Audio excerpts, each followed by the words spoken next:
in the rural area.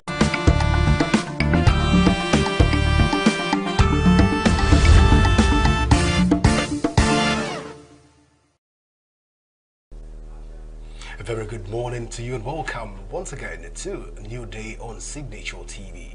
My name is Godwin Sunday.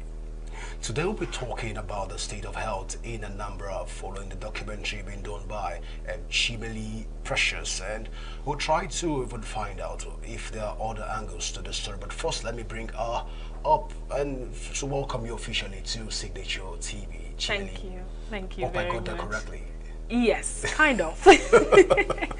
All Yes, right, you did. so let's even talk about your documentary. It was Okay. played way before now. What inspired you to embark on the documentary project? Okay, so personally, I'm someone who likes to go into health, talk about health, you know. I like to have conversations about health. Mostly, it used to be just mental health. But am I allowed to say how Oh, I go ahead, please. You started, can you go know, ahead. the whole... So I was working in a media house way back in the Eastern Anambra State, actually, a government media house. And, you know, the governor was doing a lot of things, you know, doing certain things here and there. And then I felt the need to bring to his notice certain places that maybe he didn't know about or he couldn't reach or something, because most of his renovations or, you know, works were in town. And I was wondering about the villages and rural areas. Unfortunately, for certain reasons, the project couldn't kick off. So I came over to Abuja, and then I traveled to Ogun State for a training, an investigative journalism training, and the project came back up in my mind, and I said, since I already have this platform, I could as well use it to, you know, help the people of my state. So that was just it, long and short. But then Anambra is confronted with a lot of challenge. Yes. Why did you pick the health sector as your focus? Well, health is wealth. That's one major thing. I feel like if there are no healthy people in the state, then we can't even start to talk about other projects. Most times, a lot of issues that are confronted by people in rural areas boil down to their health. If there's no clean water, there's no good health. If there's no good food, there's no good health. So, and mostly I focused on women and children because maternity health as well is very, very important, and it's something that a lot of people in rural areas tend to overlook. I mean, it's just pregnancy now, it's just childbirth, it's just this, it's just this. So a lot of people don't really think about it. People that do not have the means to go to teaching hospitals or private hospitals, they decide to stay at home and do certain things, and you know, all of that until it gets worse, and then you expect the doctors to perform magic. So if the clinics or the primary health care centers in the rural areas are not efficient, that means it's going to be a lot of mortality rate in that area. So Oh, amazing. But looking at the documentary, I saw it, I've watched it a couple of times, and one thing keeps striking for me, because the 15 minutes seemed not to be enough to even say what's going on, because I think most of those women want to express themselves. But you were in the field, so tell us what's the health and facilities and health sector all about? Give us a raw fact on that.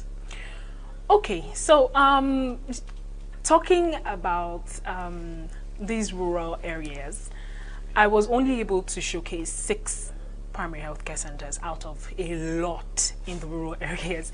There were even places I couldn't access because you needed to, you know, use a boat to cross over and all of that. And I had to shoot in such a short time because I'm based here, and I had to put work on hold and go over there to, you know, do all of that. So being in the field, there are a lot of things that I did not put on camera, I would say, something like that, because, you know, part of the period I was having discussions with these people, and sometimes some of them did not want to say certain things so that it won't look like, oh, we are attacking, but this is exactly what is going on.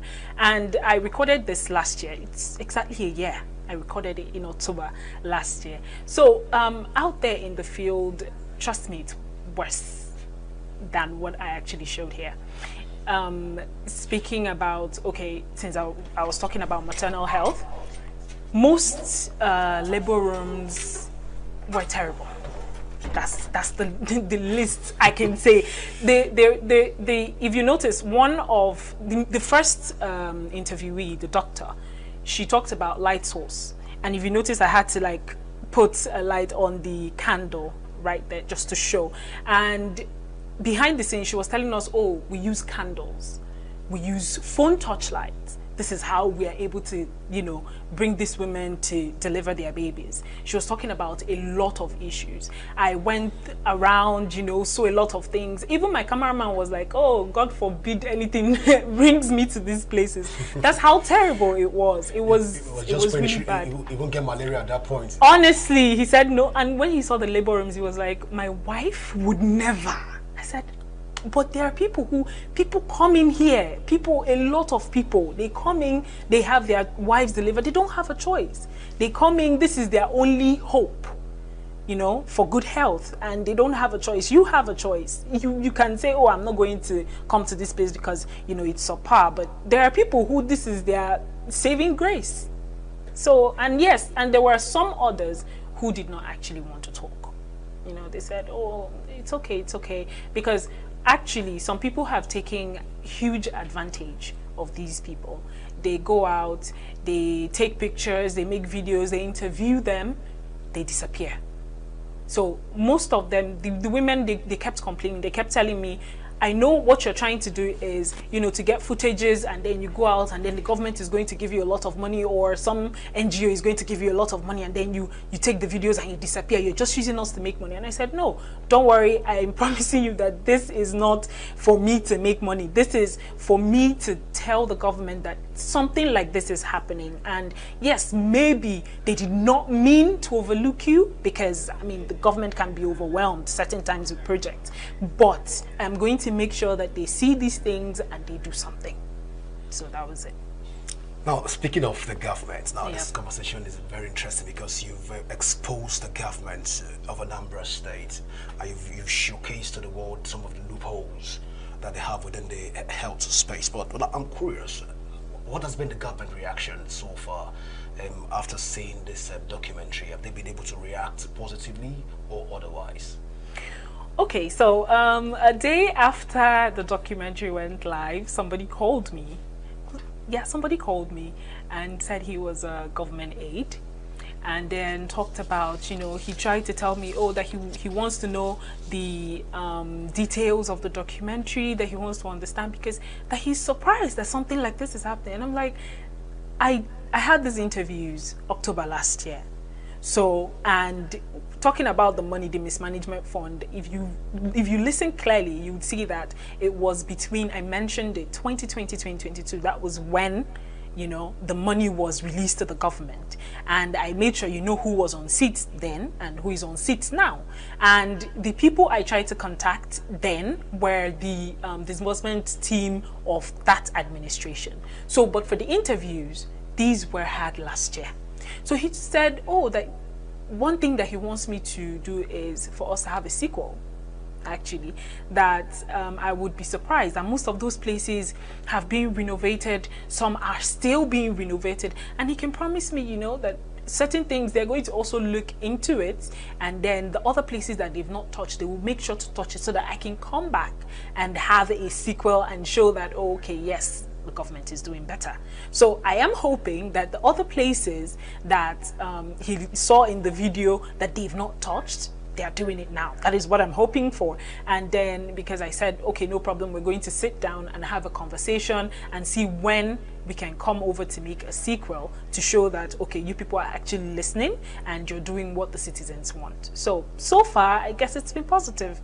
So apart from Anambra State, I'm just curious, apart from Anambra State, have other states also been able to contact you and like, okay, or probably indigenous of other states, have they contacted you to come do similar thing for them also?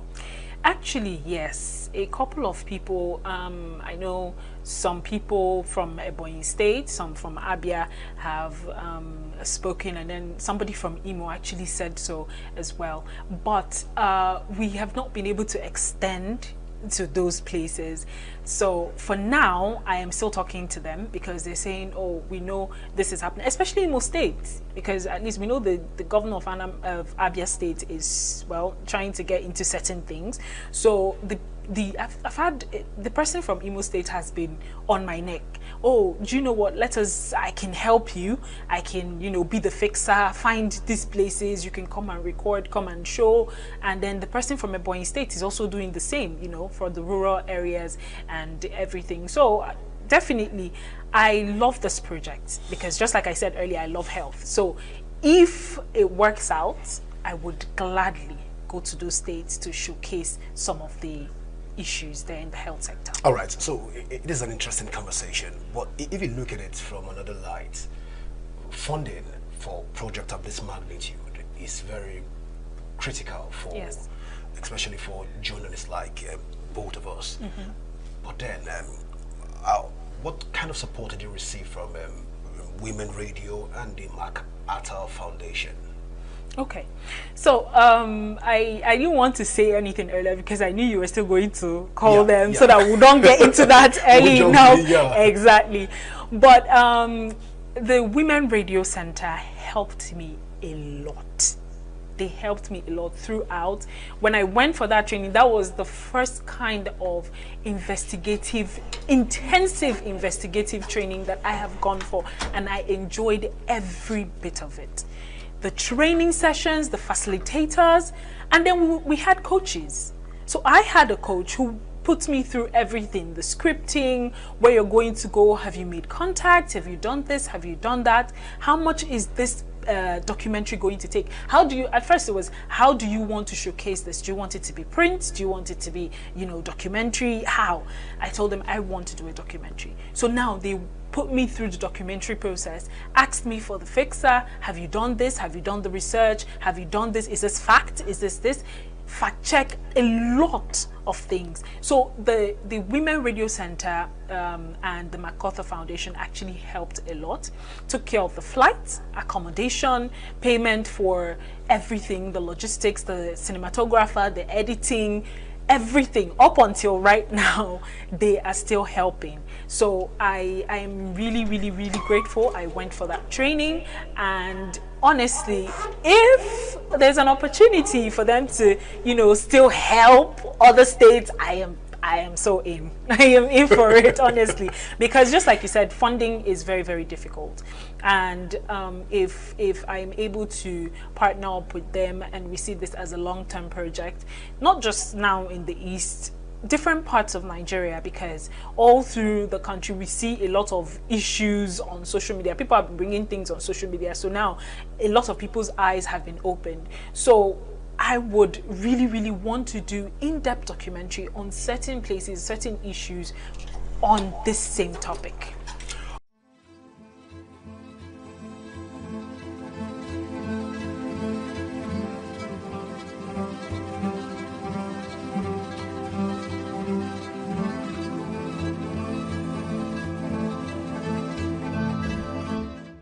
In the heart of Nigeria's southeast lies Anambra State, a land known for its rich cultural heritage and vibrant communities. Known as the light of the nation, it is the 7th most populous state in Nigeria. Anambra thrives in many aspects, but today we turn our attention to an essential pillar of every society, Anambra's primary healthcare centers, PHCs.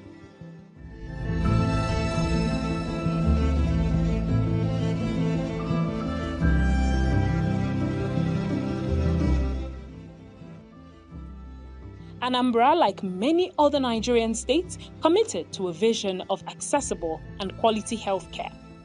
At every political campaign cycle, politicians drum the promises of perfect healthcare for all the citizens.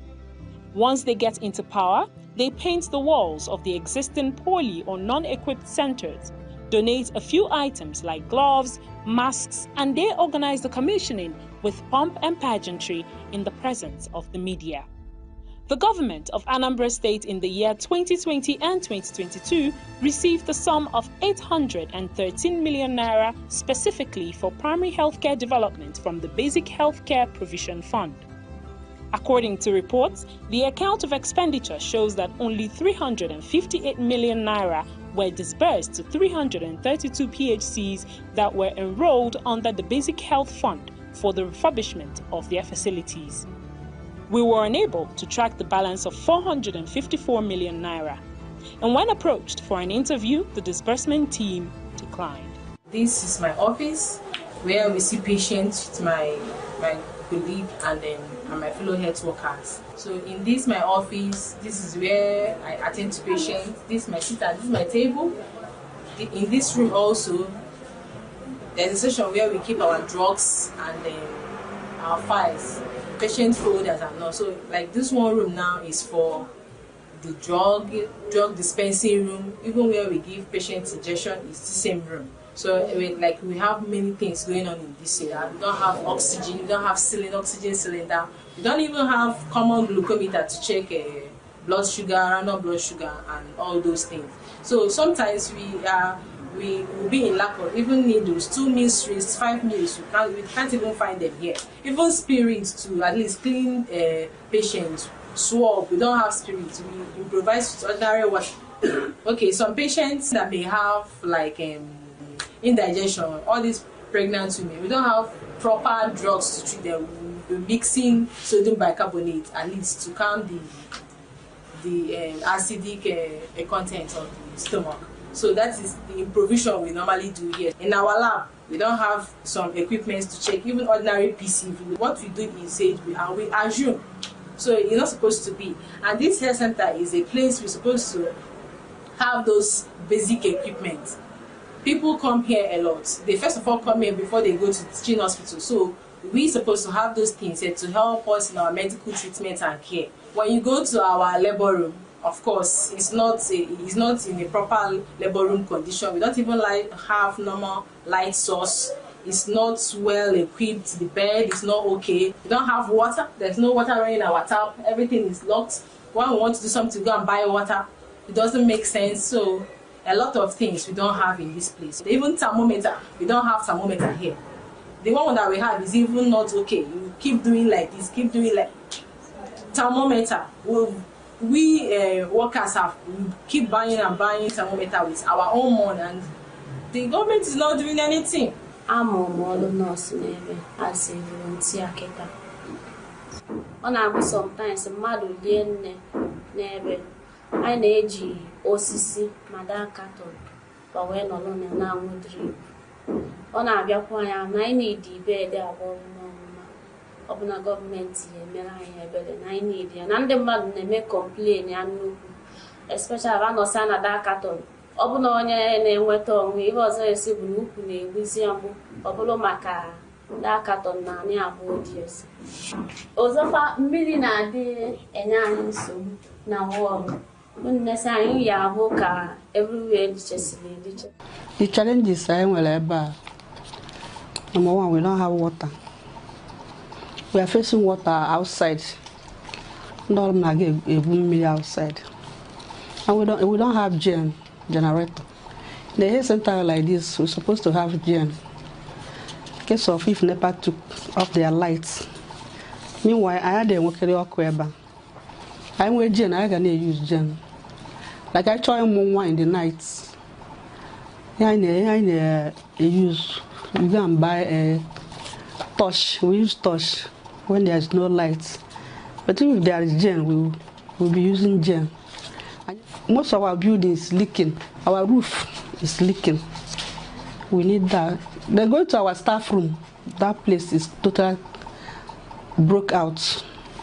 It's leaking everywhere. We also lack of security. We don't have security here. Here is a bush. A staff, because we used to sleep here. It's a quarter. Here is going a 24 hours job. We need security. And then we have toilet and bedroom adorable. So in case they are the other go or sink go. So we need toilet and bedroom. They were lacking of staff. we are 2-star for government worker. The rest, more may employ now from my pocket. 3 of them when from my pocket. Most of them are cover ego my salary. Work for because yara na rapia so yara apo ya ugo ona yi na enye kwesi nye ya so we je go live am ke yesli kenan ofu onu toilet ka anyị nwe ebe ofu toilet ka ndị nurses na-use ofu toilet ka onye bịa treatment na-use ofu toilet ka onye bịa ma onye ọbụla arụ na anwụ bịa na-use the mmiri adịrọ anyị bụ ndị na nurse na-eje ekute mmiri anyị ekute mmiri anyị wee mụọ nwa wee mee ihe niile olesi ma anyị afụzi ndị anyị connect fa abịa gbeela anyị mmiri anyị need ihe BP anyị need bed anyị need Macintosh anyị need pillowcase and the pillow no when pillow anyị o mebisi bụ mmadụ ọzọ mgbe m bịara ebe a bụ na 2021 ka m bịara ebe so wee fụ na ebe bụ na họọlụ obodo ka a na-anọ were alụ ọlụ a tulum so ha wepụta na ka eji wee na-alụ ọrụ na health center ebe nwere ebe a na-alụvu before mana na otego aka alụbara ya mana since ahụ alụlọzia anyị na o nwere onye bidoro elu ọ dịka politician ka emere mgbe wee lụwa dị ọrụ mana since ahụ mesịsịa ọlụlọzia unu anụnwa ha bidoro lụwa asị ka ha lụọ ya ka ọ bụrụ health center unu anụnwa anọtegokwa n'aka sị na ọ nọgo 20 years alụbara ya mana aka alụchaghị ya o melụ ndị patienti ọ bụzia na o nwere ndị patienti chọrọ ịbịanụ so mee ha ma mbịaziri na ha sị na ebe bụ họọlụ na ọ bụrụ health center ka ọ bụ na onye ihe mebere bịa n'anyasị na o nwere onye ọya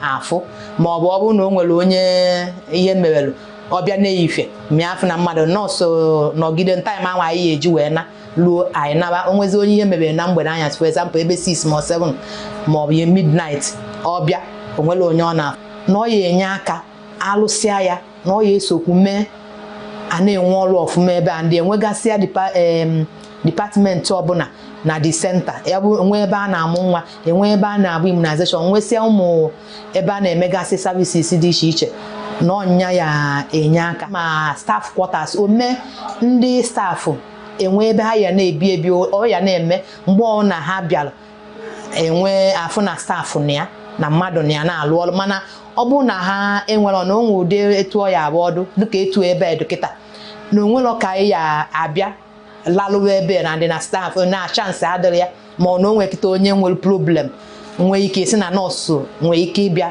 lalụ with the patient ha nwee ike na wee monitor the patient alụ ọrụ so na health center na-adụ mma ebe alụọ health center enwee ike staff anọrịa mgbe ọ na obodo ji bịa ọfụ na o nwere onye nọ na nọọsụ nọ steady na-alụ ọrụ n'obodo dam na ya abịa asị na center kpọchiri akpọchi iwu unu n'anya efu na tulu nse enyere anyị onwelo ihe ọ bụ enwelo line ward enwelo consulting room ma waiting room onwelo ma immunization section unu n'anya efu na ọdụrụ nọ na iji ilu hall wee melụ immunization section ọ dị onye health center dị na n'Ọka Ward 2 enweghị accommodation ebe hall ka attach na Ward so I need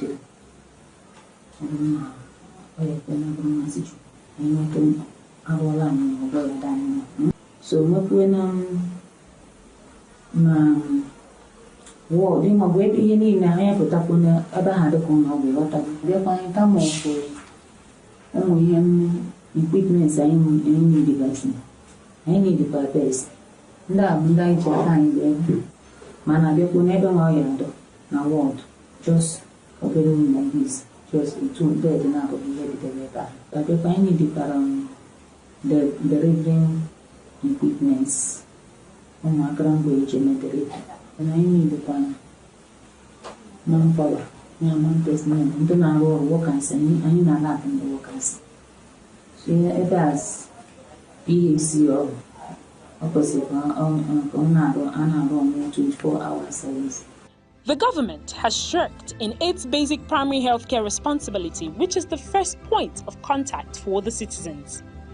It is the responsibility of the state government to provide basic health services such as immunization, maternal, child health care, and treatment of common illnesses. The Anambra State government has a policy of free antenatal and free delivery where pregnant women are expected to benefit from. There are signs in most PHCs showing free antenatal services, but the tools for these services are lacking in the healthcare centers. The state government said the delivery is free. So now we have influx of pregnant women, and they will come here and say it is free. But the things that are needed to attend to them, what are we going to do about it? We'll be improvising and be doing the much. Because sometimes we even do these things from our pockets. Some patients that are very poor and don't have any means to assist them because we have so many of them like that in this community. You just have to use your money and buy those things. For now, delivery is free. And antenatal is free too. I was quite close to where that now that delivery you need a drip. I just got a drip. But how come they go drug? Like this time is Malaba. Oh, one person malamia. Ngayotia said Coneba Adrom Cambemba. This is almost 8 months in their bands from doing coffee where Beba was too big. Cannot stay here.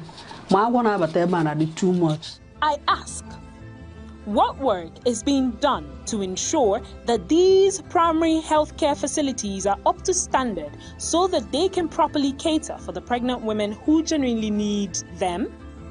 What is being done to ensure that the health workers do not lack sufficient funds, tools, and drugs to enable them carry out their primary tasks of taking care of pregnant women? While regulating the subsidized fees paid by the citizens to the health centers, I ask, how is the government ensuring these centers are functioning based on the service they are meant to provide for the citizens? In my journey into Anambra State, I met and saw firsthand a resolute healthcare team made up of professionals and trainees that are hardworking. They genuinely care. And for me, this is a testament to the strength of a people determined to heal. I urge the government of Anambra State to turn around the deplorable state of its primary healthcare centers and use them to shine light and bring succor to the good of its people. All right, so let's even talk about this documentary in itself. Do you have a story? Probably do you have a link-up story to this? Probably something that's happened to you before in the primary health care center, or probably you've had experience with a friend that have been disappointed by the Nigerian healthcare center. I'm curious, is there any personal story to research on the primary health care? Because when you talk about it, you seem you're very passionate about it. Do you have a story behind this story? Okay, so I have had issues, not even exactly on primary healthcare center, but certain healthcare facilities in the countries, you know, friends and family complained a lot. But I think one of the major story behind it, because of the light, you know, I have been losing a lot of things. I've lost business, I've lost this, I've lost that. So my mom would hammer on it, and then probably a few days, a few weeks, they would call back and say thank you because they came in to fix our lights. They're fixing the road, they're doing this, they're doing this. So growing up, I had this, you know, motivation to do something like that, something that I could do and in a way play a part in helping everybody around me. Now, coming to the healthcare center, I have had someone who went to deliver, and well, there were lots of complications, there were lots of issues, and there were certain things that the hospital didn't have, you know, certain things that you would expect, okay, they are supposed to have. And even though the person survived, yes, but it made me realize that a lot of people are fighting for their lives in this, country, especially in the rural areas, because just like the doctor, it was a similar case with what the doctor was saying. They didn't have thermometers, they didn't have syringes, they don't have a proper stethoscope, their labor room is in terrible condition. So that was almost the same thing. They didn't have a lot of things to help the woman. It was more like they were doing a crude delivery, just like every other midwife out there, because they didn't have things. They didn't have water there. Doing the delivery for my friend, they didn't have water.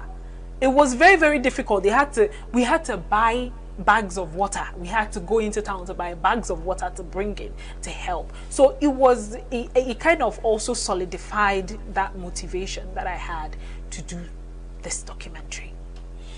Because I was thinking about it, like, okay, this works. So right now we understand that it was born out of something from your mom, and we really need to thank your mom for that particular effort. But then, some of the things that you saw in the rural areas is almost is relative. In most rural communities in Nigeria, is a CFM, the primary healthcare center gets to suffer this particular faith. But so far, the women that you promised that their voices are going to be heard, have you so far reached out to them, or have they reached out to you too in form of appreciation or something? Okay, so for now, I just spoke to my fixer yesterday, and I told him to go ahead and look at those rural areas and see first, apart from what they are telling me, to see if this is happening. And he said he was going to get back to me by Monday to go around, because we went to like different areas, so he won't be able to cover all those places right now. So I think, well, maybe we, just like the aide said, we could have a sequel to this interview, and then maybe I would have live interviews of them, saying that, okay, this has improved, this has improved, this has improved. So yes. Yeah, because what I'm asking that is because as you're moving forward to do all the states, they need to have some form of trust in the system that their voices are actually heard. But let's move on to some of the things you saw even in the primary healthcare facilities in those rural communities in Anambra State. You are passionate about getting their voices heard and telling their stories out there. But on the norm, you should also have some personal solutions that you think you can prefer to the government. So if you have opportunity to speak with the government, what would that recommendation be to the government at this point in time? Okay, so I would first of all say that the government should not take reports and documentaries like this as an attack. Most times they take it as an attack on, what they are doing, on the work they are doing. Oh, you're not looking, we're doing this, we're doing this, we're doing this, They should not take it as an attack. Most of us just want to help out. Most of us just want to show you that there are certain things you're overlooking. And one major thing is that we like to talk about the state government a lot. Once we say government, we're looking at the governor of the state. And I would say that sometimes this falls on other leaders in the community. You have a king, you have a rural head, you have a community leader, you have a local government chairman, you have a senator, you have people representing you. Even councillors, you have a lot of people representing you. What are they doing? Before we even get to the state governor, what are those people doing? Now, the woman from Isiago local government area, she talked about the fact that the king was helping. I was so impressed. She talked about the fact that the king said, oh, okay, come, let us see what we can do. We don't have money, but we can do something. Somebody volunteered to bring in tiles for the clinic. So things like that. Sometimes we don't have to wait until the governor does something. We don't have to wait and say, oh no, it's the governor's fault. What are the other leaders that are in line before they get to the governor? What are they doing? Because it's just like I have been saying, the governor might have a lot of, they focus mainly